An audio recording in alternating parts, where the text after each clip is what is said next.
Halo guys, kembali lagi di videoku Yuni Ardani.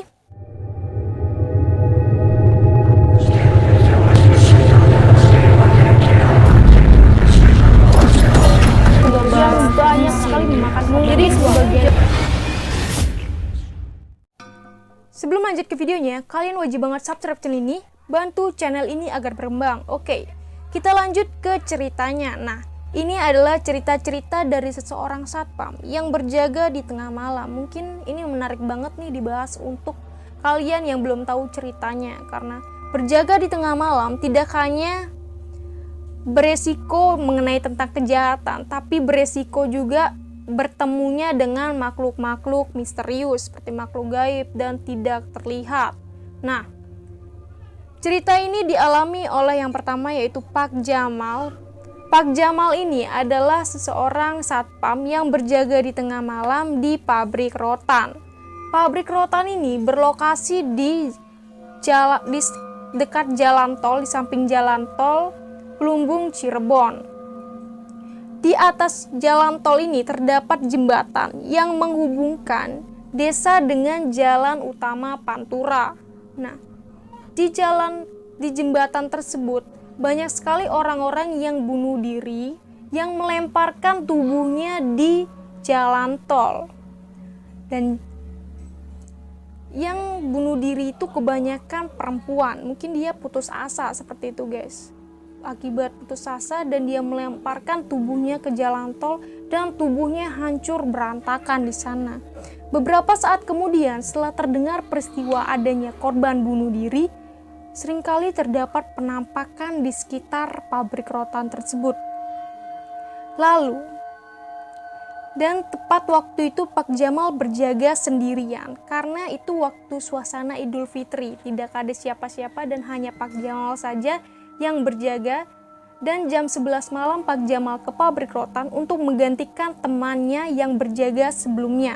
Nah, lalu jam 11 malam itu Pak Jamal mulailah berkeliling dari depan sampai ujung pabrik rotan, dan tepat jam 12 malam Pak Jamal kembali ke tengah-tengah pabrik rotan. Nah, pabrik rotan ini bangunannya tidak terlalu tinggi. Bangunan bukan zaman modern, tapi zaman 80-an. Atapnya hanya dilapisi dengan seng.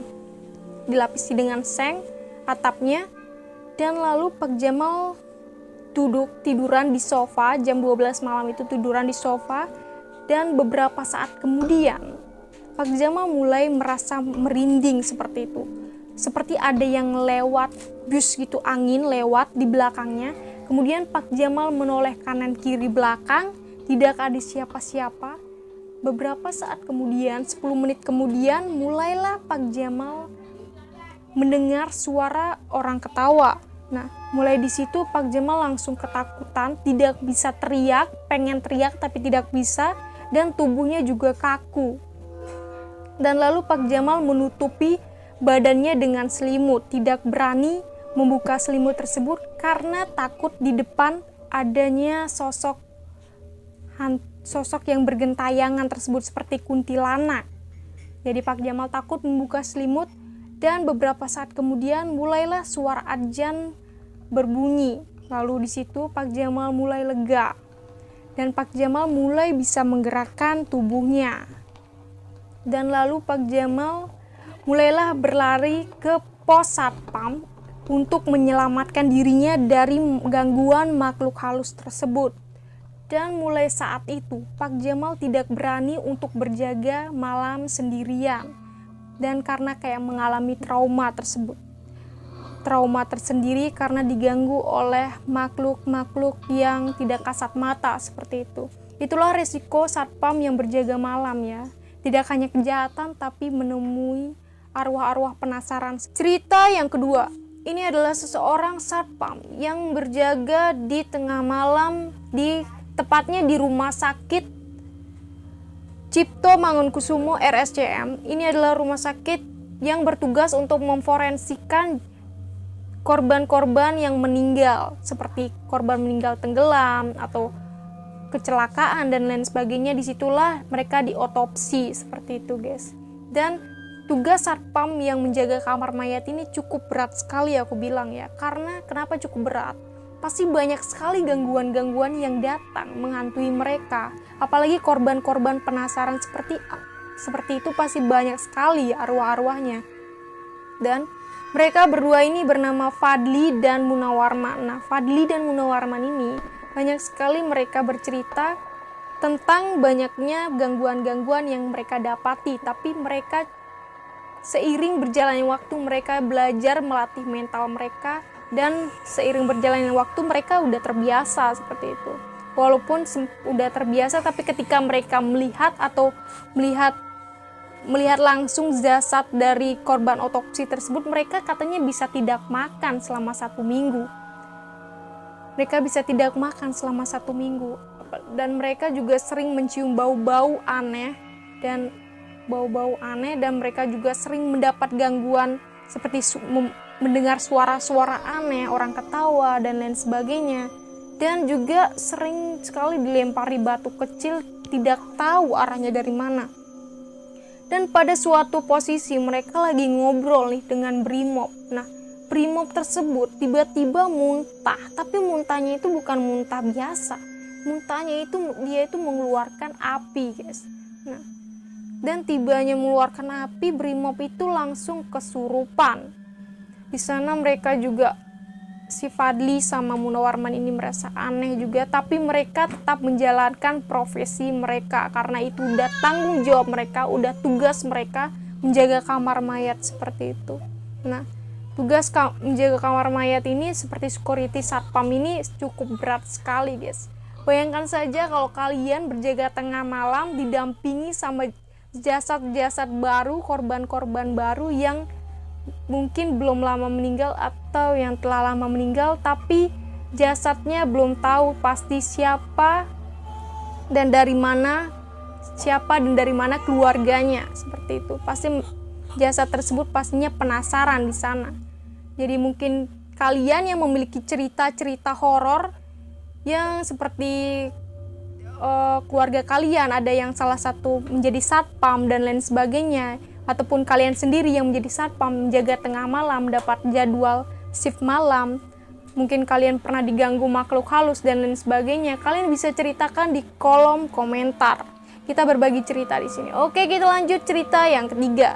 Ini adalah satpam yang menjaga malam di komplek. Satpam ini bernama Kusuma. Kusuma ini berusia 64 tahun. 64 tahun, lalu dia sudah berjaga sejak 20 tahunan lebih. Nah, sebelumnya Kusuma ini tidak memiliki cerita apapun pada saat dia itu menjaga malam sendirian. Tapi cuma itu memiliki cerita sekali aja dalam seumur hidupnya berjaga, dia sudah berjaga 20 tahunan. Pada saat jam 9 malam memang dia setiap harinya keluar, terus membawa kentungannya dan membawa topinya juga, memakai topinya seperti satpam security biasa lah. Dan setiap dia mengitari komplek, dia selalu membunyikan kentungan tersebut bahwa dirinya sedang berjaga malam. Pada suatu ketika, dia melihat ada sesosok wanita yang berjalan di lorong-lorong kecil. Nah, si Kusuma ini ngiranya itu adalah seseorang yang baru pulang dari luar menuju ke rumahnya. Dan ketika si Kusuma ini mendekati si wanita itu dan menyapanya, mereka sempat bertatap-tatapan. Tapi wanita tersebut tidak menjawab satupun sapaan dari Kusuma. Dan Kusuma merasa aneh karena Kusuma ini mencium bau bunga yang sangat wangi sekali, bunga kenangan. Dan tiba-tiba beberapa saat kemudian sosok wanita ini tiba-tiba menjadi besar, tinggi, dan rambutnya panjang, dan lalu wajahnya pucat, kata Kusuma. Nah, mulai dari situ Kusuma tidak bisa bergerak, tidak bisa berkutik apapun, dia hanya bisa ketakutan di sana. Dan tiba-tiba beberapa saat kemudian wanita tersebut mulai menghilang secara tiba-tiba. Dan lalu Di situ Kusuma mulai bisa menggerakkan badannya dan langsung berlari tanpa sadar, dan dia udah sampai di rumah temannya. Seperti itu, dia berlari ke rumah temannya, tempat juga dia berjaga di sana. Dan di rumah temannya si Kusuma ini menceritakan peristiwa yang baru saja dialami itu sekali dalam 20 tahun lebih berjaga gitu loh. Peristiwa itu sangat-sangat tidak bisa dilupakan bagi Kusuma. Dia langsung menceritakan hal-hal itu, dan lalu temannya menyarankan untuk Kusuma ini balik pulang. Dia itu pada peristiwa itu dia pulang lebih awal. Biasanya dia pulang dari jaga malam itu sekitar 4:30 baru dia pulang. Tapi itu kemarin itu waktu peristiwa itu dia pulang lebih awal. Dan tanpa berpikir panjang si Kusuma ini pun pulang lebih awal. Nah, itulah resiko satpam-satpam yang berjaga di malam hari, karena setiap pekerjaan memang memiliki resiko tersendiri, apalagi supir beresiko memiliki kecelakaan di jalan seperti itu pada saat mengendarai mobil kendaraannya dan lain sebagainya.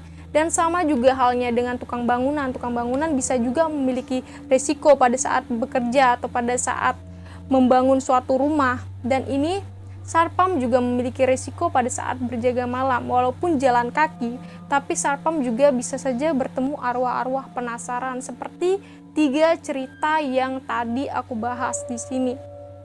Jadi setiap pekerjaan memang memiliki risiko tersendiri. Jadi bagi kalian yang punya pengalaman-pengalaman mistis atau misteri yang mungkin tidak bisa kalian lupakan, kalian bisa komen di kolom komentar. Kita berbagi cerita di sini, siapa tahu kalian ada cerita-cerita yang sangat-sangat menantang banget. Bagi kalian yang menarik untuk diceritakan, kalian bisa ceritakan di kolom komentar. Oke, jadi itulah cerita-cerita yang aku bahas tadi. Oke, jadi bagi kalian yang belum subscribe channel ini, kalian wajib banget subscribe channel ini, bantu channel ini agar berkembang, dan jangan lupa share video ini ke teman-teman kalian, dan jangan lupa juga tinggalkan like-nya dan klik loncengnya agar kalian bisa update video-video menarik selanjutnya. Jangan lupa juga bagi kalian tonton videoku yang sebelumnya. Oke, sekian dari aku, salam dari Yuniar dan Bye.